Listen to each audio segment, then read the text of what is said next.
The message arrived on a cold Tuesday morning in the year 2347.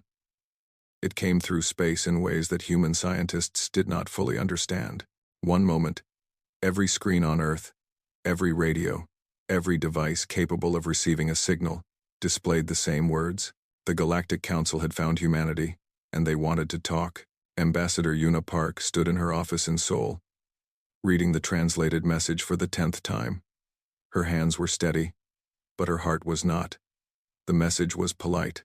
It spoke of friendship, of unity, of a grand family of species that stretched across the stars. It invited humanity to join something called the Forum of Integration. There, new species would be welcomed into galactic society. They would be given their place. That last word troubled her. Given. Not chosen. Given. She picked up her phone and called an emergency session of the United Earth Parliament. 3 hours later, representatives from every nation on Earth sat in a massive hall, their faces pale with a mixture of excitement and fear. For centuries, humans had looked up at the stars and wondered if they were alone. Now they had their answer, and it came with strings attached. Yuna stood at the podium and read the message aloud. When she finished, the hall was silent. "They want us to attend this forum," she said. "They say it is a formality. They say all species must go through it.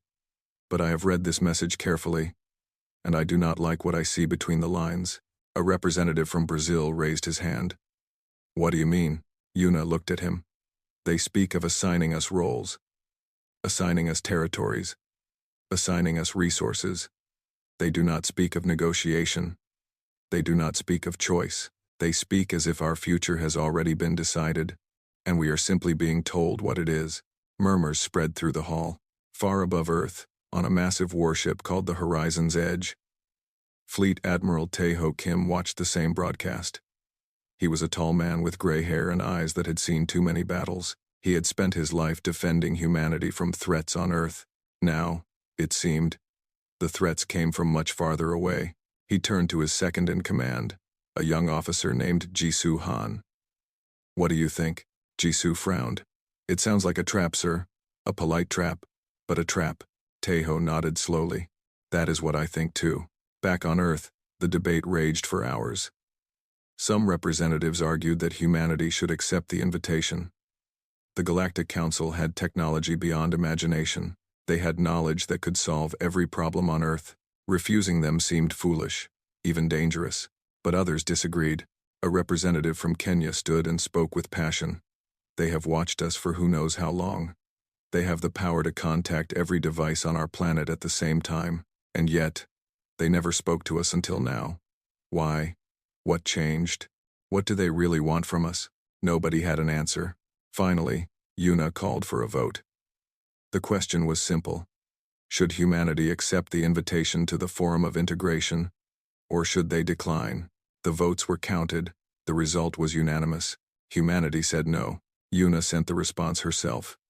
She kept it short and polite. She thanked the Galactic Council for their invitation.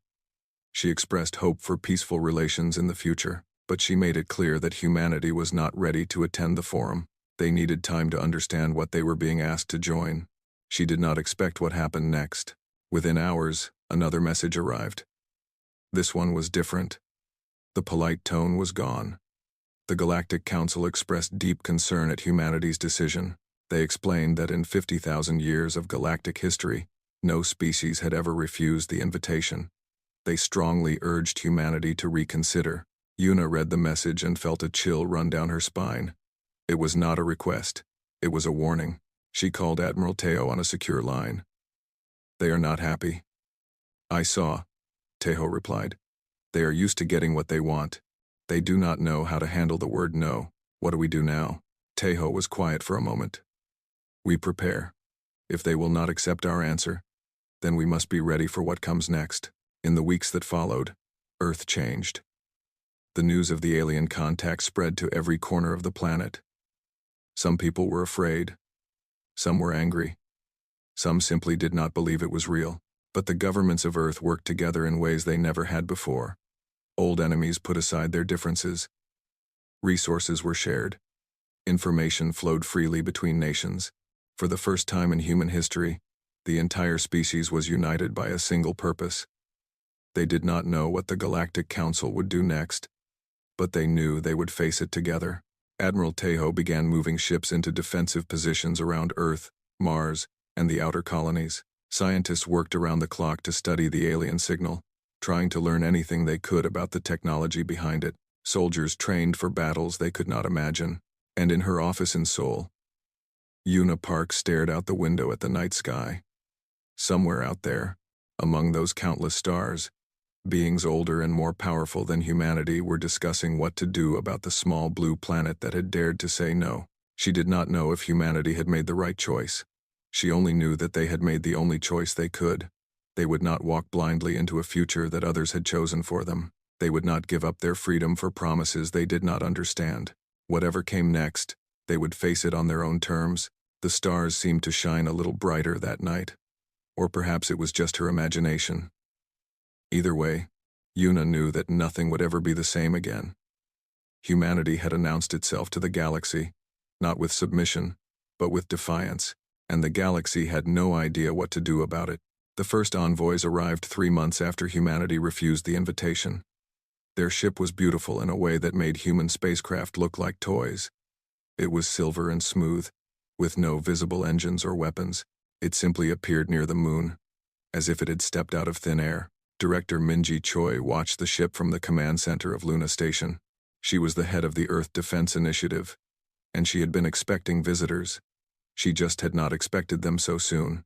"They are requesting permission to dock," said her assistant, a nervous young man named Junho. Minji did not answer right away. She studied the ship on her screen. It was too perfect, too clean. She did not trust it. "Let them dock," she finally said. "But activate the signal jammers." All of them. The aliens who stepped off the ship were called the Valori. They were tall and thin, with skin that seemed to glow faintly from within. Their leader introduced himself as High Speaker Torvan. He smiled warmly and extended his hand in a gesture he had clearly practiced. "We come as friends," Torvan said. His voice was soft and musical. "The Galactic Council wishes only to help humanity take its rightful place among the stars." Minji did not shake his hand. She stood with her arms crossed, surrounded by armed guards.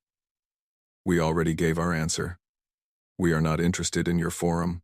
Torvan's smile did not waver. "Perhaps there has been a misunderstanding. If you would allow me to explain the benefits of joining the Council, I am certain you will see things differently." As he spoke, Minji felt something strange. A warmth spread through her mind. Suddenly, she wanted to listen to him. She wanted to agree with him. His words seemed so reasonable, so kind. Why had she been so suspicious? Then the signal jammers activated fully, and the feeling vanished like smoke in the wind. Minji blinked. Her head cleared. She looked at Torvan with new eyes and saw him flinch slightly, as if something had been taken from him. "Your mind tricks will not work here," she said coldly. "We know about the Valori. We know what you can do. That is why we prepared." For the first time, Torvan's smile faltered. "I do not know what you mean." "Yes, you do. And now you will leave." Minji nodded to her guards. "Escort the High Speaker back to his ship. He has overstayed his welcome." Torvan tried to protest, but the guards were not gentle. Within an hour, his ship had left Luna Station and disappeared back into the darkness of space. Minji allowed herself a small smile. Round 1 went to humanity, but the Council did not give up so easily. 2 weeks later, a much larger ship arrived. It was not silver and smooth. It was black and ugly, covered in weapons that pointed in every direction. It belonged to the Kraxan Empire, and it carried warriors instead of diplomats. The Kraxan were the Council's enforcers. When polite words failed, the Kraxan were sent to deliver a different message. Their commander, a massive creature covered in thick armor plates, transmitted a simple demand: attend the Forum of Integration, or face the consequences. Admiral Tejo Kim received the transmission on the bridge of the horizon's edge. He read it twice, then laughed quietly. "They think we are afraid," he said to his crew. "They think one ship is enough to scare us." He opened a channel to the Kraxan commander. This is Fleet Admiral Tae-ho Kim of the United Earth Navy. You have entered human space without permission. Leave now, or we will remove you. The Kraxan commander laughed. It was an unpleasant sound. You have no power here, little creature. Your species is young and weak. You cannot fight us. Tae-ho smiled. Is that what you think? He pressed a button on his console. All around the solar system, hidden ships began to appear. They rose from the dark sides of moons. They emerged from the shadows of asteroids. They powered up engines that had been silent for months. 300 warships, built in secret over the past decade, revealed themselves. The human ships were not beautiful. They were rough and practical, designed for one purpose only, but they were armed with weapons that had been reverse-engineered from alien technology salvaged from old crash sites. Weapons that the Council had never seen. The Kraxan commander was silent for a long moment. We have been watching the stars for a long time, Tae-ho said calmly. We have been learning. We have been preparing. We are not the weak species you think we are. Now leave, before we demonstrate what we have learned. The Kraxan ship turned and jumped away. It did not even bother to reply. Back on Luna Station, Minji received word of the Kraxan retreat. She nodded in satisfaction, but she did not celebrate. She knew this was not the end. The Council would not accept 2 failures. They would send something worse. She turned to her team. We need more information. We need to know what they are planning. On Earth, in a secure underground facility, scientist Do-hyun Lee was working on exactly that problem. He had spent months studying the original transmission from the Council. He had found patterns in the signal, hidden layers of data that were not meant for human eyes. He had built a system to decrypt them. Now, finally, he had broken through. He stared at his screen, reading the Council's internal communications. His face went pale. His hands began to shake. No, he whispered. This cannot be right. He read it again, and again. But the words did not change. The Council did not want humanity as partners. They did not want humanity as friends. The documents described a classification system, a way of sorting species into categories. Higher species were given power and technology. Lower species were given nothing but chains, and humanity had already been classified. Category 7. Expendable workforce. Do-hyun felt sick. He understood now why the Council was so eager for humanity to join them. He understood why they refused to take no for an answer. They did not see humans as equals. They saw them as resources. He picked up his phone and called Director Minji Choi. We need to talk, he said. I found something terrible. The war for humanity's freedom had not yet begun. But after what Do-hyun had discovered, there was no longer any doubt. It was coming. The War Cabinet met in a bunker deep beneath the mountains of Switzerland. It was a room built to survive nuclear war, and now it held the most important meeting in human history. The faces around the table were grim. They had all read the report that Do-hyun Lee had prepared, and none of them wanted to believe it. Do-hyun stood at the front of the room, his hands still shaking slightly as he pulled up the decrypted files on the main screen. He was a scientist, not a soldier. He was not used to delivering news that could start a war. I will keep this simple, he said. The Galactic Council has a classification system for all species. They have used it for 50,000 years. Every species that joins the Council is sorted into one of 10 categories. The higher your category, the more power you receive. The lower your category, the less you are treated like a living being. He pressed a button, and a chart appeared on the screen. It showed the 10 categories. From 1 to 10, Category 1 was labeled Ruling Elite. Category 10 was labeled Biological Material. General Hyeon Kang leaned forward. She was a woman who had fought in 3 wars and had never shown fear. But now, her face was hard with anger. What category are we? Do-hyun took a deep breath. Category 7. Expendable workforce. The room was silent. Ambassador Yuna Park felt her stomach turn. She had suspected something was wrong from the beginning. But this was worse than anything she had imagined. What does that mean? Asked Admiral Tae-ho Kim quietly. Do-hyun pulled up more files. Species in Category 7 are used for dangerous labor, mining on hostile planets, construction in toxic environments, They are also used for military purposes, frontline soldiers in wars that do not concern them, cannon fodder. He paused. And there is more. Category 7 species are also subject to genetic harvesting. Genetic harvesting? Yuna asked. She was not sure she wanted to know the answer. Their DNA is collected and used for experiments, for breeding programs, for creating new biological tools. Do-hyun's voice was barely above a whisper. They are treated as livestock. General Hyeon slammed her fist on the table. The sound echoed through the bunker like a gunshot. They do not want allies. They want slaves. That is exactly what they want, Do-hyun confirmed. According to these files, humanity was identified as a prime candidate for Category 7 almost a century ago. Our genetic diversity is exceptional. Our ability to adapt to different environments is remarkable. Our short lifespans mean we breed quickly and are easy to replace. He looked around the room. In their eyes, we are perfect for exploitation. Director Minji Choi, who had been silent until now, spoke up. Is there any way to move to a higher category? Do-hyun shook his head. Category is assigned when a species joins the council. It is based on technology, military power, and political connections. We have none of those things in their eyes. The assignment is permanent, so they never intended to negotiate with us. Yuna said slowly. The forum of integration was never about welcoming us as equals. No. Do-hyun agreed. It was about processing us, assigning us our place, making our slavery official and legal under galactic law. Once we signed their documents, we would have no rights and no way out. Admiral Taeho stood up and walked to the screen. He studied the chart for a long moment. Then we were right to refuse. We have done the only thing we could do. Yes, Do-hyun said. But now they will come for us anyway. These files contain communications from the Council's leadership. They are discussing what to do about our refusal. The general opinion is that we must be brought into the system by force. They cannot allow a species to remain independent. It sets a bad example for others. General Hyeon stood as well. Then we fight. The room erupted in discussion. Some argued that fighting was impossible. The Council had thousands of years of technology and military experience. Humanity had only been in space for a few centuries.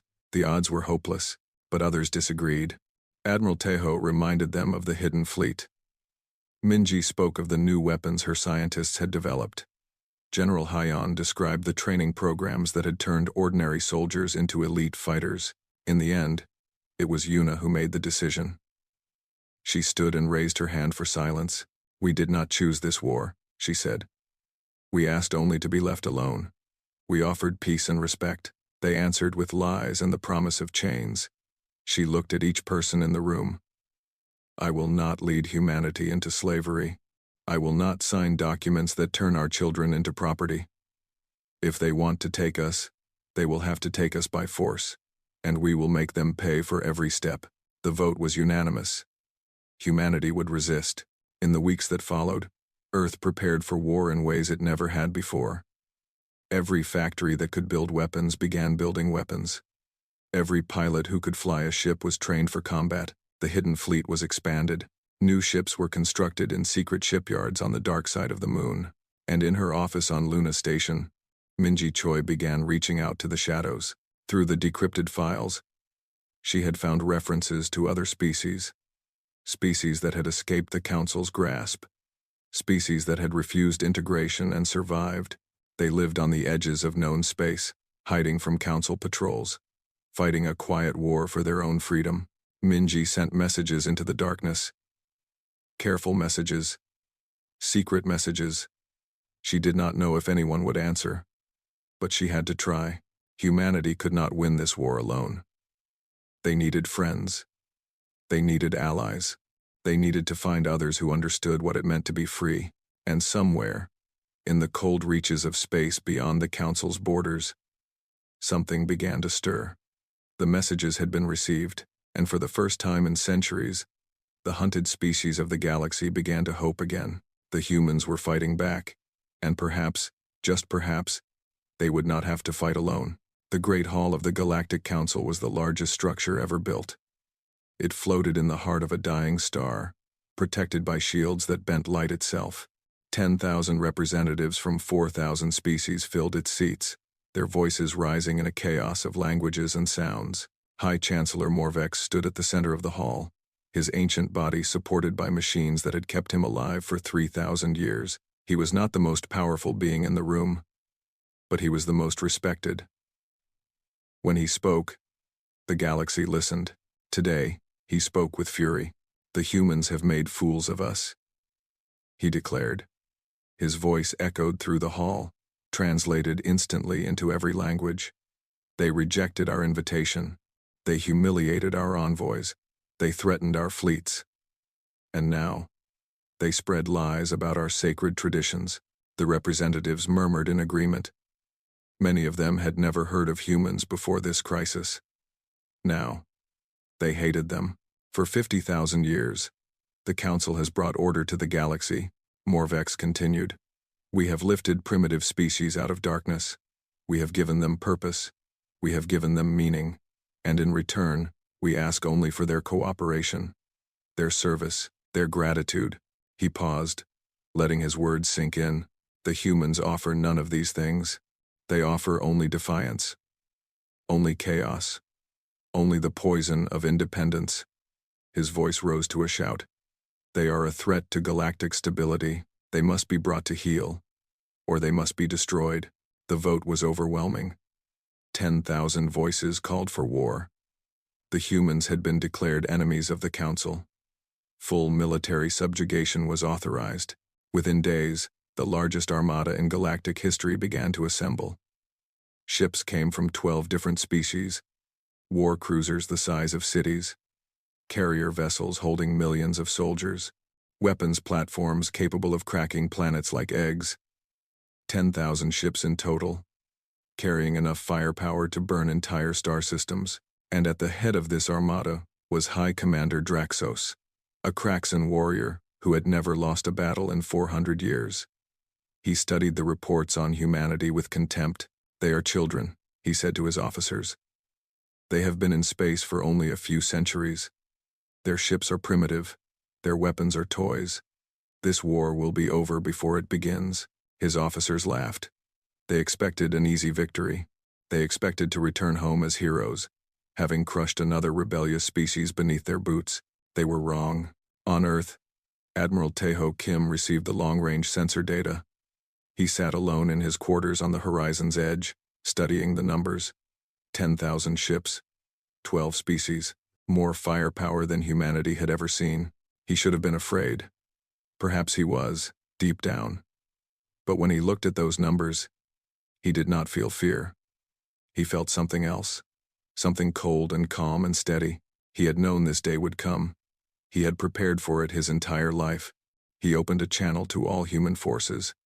This is Admiral Kim. The Council's armada is on its way.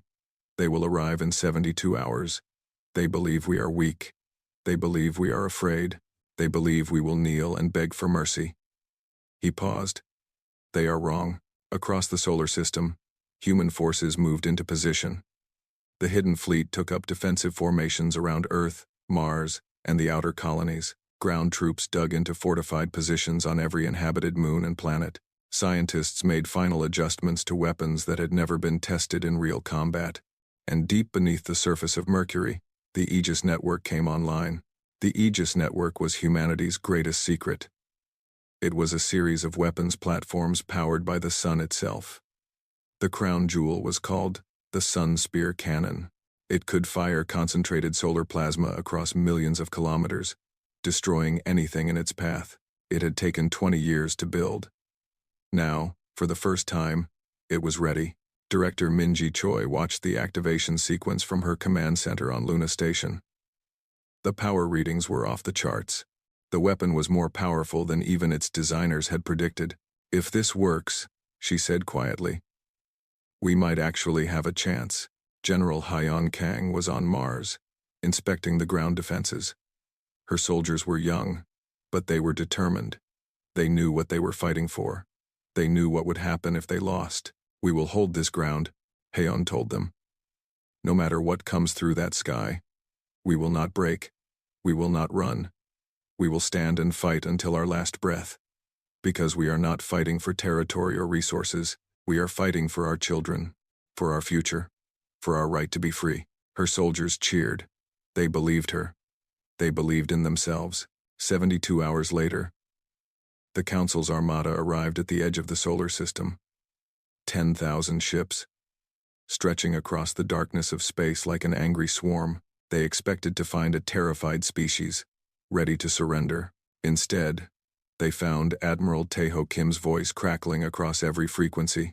You have entered sovereign human space. This is your only warning. Leave now, or be removed. High Commander Draxos heard the message and laughed. Arrogant little creatures, he said. They still do not understand their situation. Begin the attack. The first wave of Council ships surged forward. 500 vessels, each one larger than any human ship. They crossed the outer boundary of the solar system. Weapons charging, ready to sweep aside whatever pathetic resistance the humans could offer. Then the sun itself seemed to reach out and touch them. The Sunspear cannon fired. A beam of pure solar plasma, hotter than the core of a star, cut across the darkness. It struck the first wave of Council ships and passed through them as if they were made of paper. 40 ships vanished in an instant. 40 more were crippled, spinning out of control with their hulls melting. High Commander Draxos stared at his tactical display in disbelief. That was impossible. No primitive species could build a weapon like that. No species at all could build a weapon like that. What is that? He demanded. What did they just do? His officers had no answer. They had never seen anything like it. Admiral Taeho Kim allowed himself a small smile. The first blow had been struck. The Council knew now that this would not be an easy victory. All ships, he ordered, engage the enemy. Show them what humanity is capable of. The Battle of Seoul had begun. And for the first time in 50,000 years, the Galactic Council was about to learn what it meant to face an enemy that refused to be afraid. The battle lasted 11 hours. 11 hours of fire and death and desperation. 11 hours that changed the galaxy forever. Admiral Taeho Kim commanded from the bridge of the horizon's edge. His voice calm even as chaos erupted around him. The Council's armada was massive. But it was also slow. It was built for intimidation, not for war against an enemy that actually fought back. Human ships were smaller and faster. They darted between the larger vessels like angry hornets, striking at weak points and retreating before the enemy could respond. The Sunspear cannon fired again and again, each blast cutting through dozens of Council ships, but it needed time to recharge between shots, and during those pauses, the enemy pushed forward. Slowly, inexorably, they advanced toward Earth. On Mars, General Hyeon Kang fought the ground war. Council dropships had landed on the red surface, deploying thousands of alien soldiers. They expected easy resistance. They found something else entirely. Human soldiers fought from prepared positions, using weapons and tactics designed specifically for this moment. They knew the terrain. They knew the enemy, and they fought with a fury that the Council troops had never seen before. Hyeon was everywhere at once. She rallied retreating units. She led counterattacks. She stood in the gap when the line threatened to break. Her soldiers watched her and found courage they did not know they had. "Hold the line," she shouted, her voice carrying across the battlefield. "They want us to run. They want us to give up. Show them what humans are made of." The line held. The Council troops pushed and pushed, but they could not break through. For every position they captured, they paid a terrible price. In space, the battle reached its climax. The Council had lost over 3,000 ships, more than they had lost in the past century combined. But they still had numbers on their side. They still had firepower, and they were getting closer to Earth. Admiral Taeho made a decision. It was not a decision he wanted to make, but he knew it was necessary. "All ships," he said. "Prepare for final engagement. We will hold them here. We will not let them reach our home." The horizon's edge, already damaged from hours of fighting, turned to face the enemy flagship. It was a monster of a ship, 10 kilometers long, bristling with weapons. High Commander Draxos himself was aboard, directing the attack. Taeho looked at his crew. They were tired. They were wounded. They were afraid, but they were still fighting. "It has been an honor," he said simply. Then he gave the order, and the Horizon's Edge accelerated to full speed, heading straight for the enemy flagship. The Council ships tried to stop him. They fired everything they had. The Horizon's Edge took hit after hit. Its shields failed. Its hull cracked. Fires broke out across every deck, but it did not stop. At the last moment, Tejo gave the order to evacuate. Most of his crew made it to the escape pods. He stayed on the bridge, guiding the ship with his own hands. The Horizon's Edge struck the enemy flagship at full speed, tearing through its armor and detonating deep within its core. The explosion was visible from Earth. High Commander Draxos died in that explosion, along with his command staff. The Council Armada, suddenly leaderless, fell into confusion. Human ships pressed their advantage, driving the enemy back. The Sunspear cannon fired one final time, destroying an entire squadron of war cruisers. By the end of the 11th hour, it was over. The Council had lost 7,000 ships. Their greatest armada had been shattered. Their most famous commander was dead, and humanity was still standing. Admiral Tejo Kim was found in the wreckage of his ship 3 days later. He was barely alive, his body broken and burned, but he was alive. Against all odds, he had survived. On Earth, the news of the victory spread like wildfire. People who had spent the battle hiding in bunkers emerged into the sunlight, hardly able to believe what had happened. They had won. They had actually won, but the cost had been terrible. Thousands of human ships had been destroyed. Tens of thousands of soldiers had died. Cities on Mars had been reduced to rubble. The lunar citadel, where General Heian had made her final stand, was a crater surrounded by the bodies of friends and enemies alike. Heian herself had survived, though she would carry the scars for the rest of her life. She stood in the ruins of the citadel, looking up at the stars, and allowed herself to weep for the fallen. 1 week after the battle, Ambassador Yuna Park stood before a camera. The broadcast was sent to every corner of the galaxy, using technology that Do-Hyun Lee had stolen from the Council's own communications network. She was bruised and exhausted, but her voice was strong. "We did not ask for this war," she said. "We asked only to be left alone. We offered peace.